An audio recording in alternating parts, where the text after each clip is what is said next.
오는 27일 남북 정상회담과 다음 달 북미 정상회담의 실무 준비 작업이 각각 속도를 내고 있습니다. 준비 상황과 성공적인 정상회담을 위한 남은 과제에 대해 최인택 중앙일보 국제전문기자와 한 걸음 더 들어가겠습니다. 어서 오세요. 안녕하십니까. 네, 그동안 남북 정상회담과 달리 북미 정상회담의 실무 접촉 소식은 들리지 않았고 이 때문에 일부 우려가 제기됐던 것도 사실입니다. 그런데 비밀 접촉 소식이 보도가 돼서 이건 북미 간에 소통에 큰 문제가 없다, 이런 긍정적인 신호로 봐도 되겠죠? 예, 그렇습니다. 이제 CNN 보도에 따르면은 북미는 이미 비밀리에 접촉을 하고 상당한 부분까지 서로 대화를 나눈 것으로 이제 이렇게 알려지고 있습니다. 그렇다면은 이미 어느 부분에 대해서 서로 이제 소통에 문제가 없고 서로 뭐 실무적으로 상당히 이제 깊게 접근하고 있다는 걸 보여준다고 하겠습니다. 네. 누가 그렇다면 지금 접촉을 하고 있느냐, 지금 거론되고 있는 인물들이 있습니다. 이 부분을 보면 또 이거는 어떻게 평가를 할 수 있을까요? 지금 뭐 마이크 폼피오 네. 현재는 이제 CIA 국장인데 국무장관이 네네. 지명된 인물이죠. 사실상 이제 그 트럼프 대통령의 그 외교 안보 분야 그 총괄을 맡고 있는 사람으로 이제 봐야 되는데요. 네. CIA 조직을 이제 가동해서 북한과 접촉을 하고 있고, 북한 측에서는 정찰총국이 지금 일을 맡고 있다는 보도가 나오고 있는데요. 정찰총국은 2009년에 모든 대남 공작기구를 다 합쳐서 만든, 사실상 북한의 이제 그 남북 대화라든지 북미까지 해서 그 대외 정책 혹은 이제 그 김정은의 최종적인 그 외부 손발로 볼 수 있는 그런 조직입니다. 그런데 이제 그 정찰총국장은 뭐 2017년 10월에 그 장길성이라는 인물이 맡았다고 되어 있는데, 그 전에 처음부터 이제 초대 계속 맡았던 사람이 김영철입니다. 네. 그래서 어떤 이제 힘이라든지 이런 걸 볼 때 김영철이 계속 하고 있다. 김영철이 이제 김정은의 뜻을 받아서 실질적인 업무를 맡고 있다, 이렇게 볼 수 있겠습니다. 네. 자, 이제 회담 장소가 어디가 될지 관심이 모아지고 있습니다. 북미 간에 말이죠. 일단 북한은 평양을 주장을 하고 있는 것 같은데 스웨덴이나 몽골 얘기도 나오고 있고요. 판문점이나 제주도의 가능성도 여전히 남아있다고 보십니까?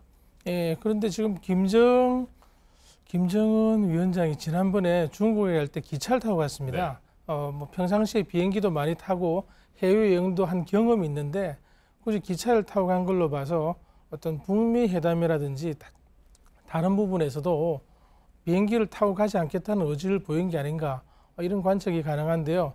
그런 점에서 보면은 판문점으로 이제 절충이 될 가능성도 있는데, 지금 뭐 몽골도 사실은 제가 알아보니까 기차가 이제 갈 수 있습니다. 북한에서. 아하. 중국을 통해서 울란바토르까지 기차가 가기 때문에 그 때문에 이제 가능성을 좀 높게 보고 있는 것 같고요. 어떤 스웨덴이라든지 뭐 핀란드는 사실상 이제 유라시아 대륙을 관통해야 되기 때문에 너무 멀고, 그럼 거의 보름씩이나 걸리는데 그렇게 할 가능성은 없다고 이제 생각할 수밖에 없거든요. 그렇지만 이제 김정은이 마지막에 비행기 여행을 할 수 있다 그러면은 어떤 이제 방안이 될 수도 있겠죠. 다만 지금 우리로서는 여러 가지 이제 북미 간의 장소와 시기를 지금 최종적으로 협상하고 있을 텐데, 중재할 가능성이 뭐 필요가 있다면은 판문점을 강하게 밀 수도 있겠죠. 네. 뭐 어디서 얘기를 하냐도 물론 중요하지만 또 만나서 어떤 얘기를 하느냐도 중요하고, 지금 미국과 우리 측에서 주장하고 있는 건 북한의 비핵화입니다. 근데 이제 북한 김정은 위원장이 이 비핵화 관련해서 상당히 적극적인 태도를 보이고 있는 것으로 전해지고 있어요. 네, 그렇습니다. CNN 보도에 따르면은 지금 북미 간 실무 접촉에서 북한이 비핵화 의지를 다시 한번 강조했다고 얘기가 나옵니다. 이 자체는 어떤 의제에서 비핵화와 여기에 대해서 북한이 이제 요구하는 체제 보장이라든지 아니면 여기에 대한 뭐 어떤 보상을 요구할 수 있는데, 그 보상의 방법, 시기, 그리고 이제 비핵화 과정, 이런 걸 의논할 수 있겠죠. 지금 일각에서는 평양에 미국 대사관을 6개월 내로 설치할 테니까 비핵화를 뭐 3개월, 6개월, 1년 혹은 2년 얘기까지 나오는데요. 네. 비핵화를 약속하고 그 과정에 들어가면은 즉각 평양에 미국 대사관을 설치하고 워싱턴에도 북한 대사관을 설치할 수 있다. 이거는 이제 지금 양국 간의 수교를 일단 먼저 시작하고 그리고 이제 비핵화 과정에 들어간다, 이렇게도 볼 수 있거든요. 굉장히 좀 복잡한 논리 그리고 복잡한 얘기들이 굉장히 많이 나오고 있습니다. 네, 아까 회담 장소의 얘기를 해주셨습니다만 판문점이라든지 제주도 뭐 이런 부분에 대해서 우리 정부가 중재자 역할을 할 수도 있겠습니다만 북미 회담과 관련해서 또 다른 중재자 역할을 할 만한 것들이 있을까요? 지금 뭐 어떤 뭐 어제라든지 그리고 이제 한반도 평화 체제 이런 거에 대해서는 우리가 이제 굉장히 적극적으로 얘기를 할 수가 있겠죠.